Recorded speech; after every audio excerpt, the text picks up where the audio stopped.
为了要改变重男轻女的观念，中华田中妇女馆邀请专家来到社区内含这个时段做伙来讨论到生死还有祭拜议题。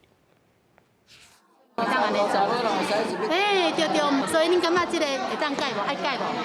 古早人讲，红家桌顶无咧菜古婆，毋过即阵时代已经改变，用桌仔椅和社区时代，哪算哪讨论过去的丧葬礼仪，敢有需要改变呢？讲这个芳斗的代志，芳斗本来拢是查甫的咧芳，即马爱改。查某囝无嫁啊，对无？安尼以后就爱家己一个伫外口，啊，无法度甲家属的做伙，啊，即款是足无公平。这是中华田中妇女馆举办的改变传统习俗的讲座活动，透过讲师的说明，为靠路头、夜下汤、红顶一寡礼俗来讨论，那已经无符合时代的需求，就应该来调整。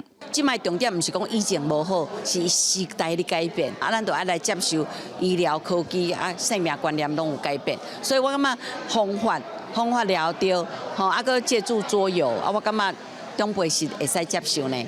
讲师嘛表示，推广的过程上接拄到长辈讲，新礼无说，旧礼无灭，大家会惊无对传统行，会互人讲闲话。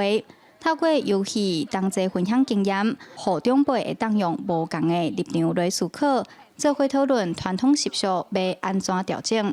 记者杨淑晴综合报道。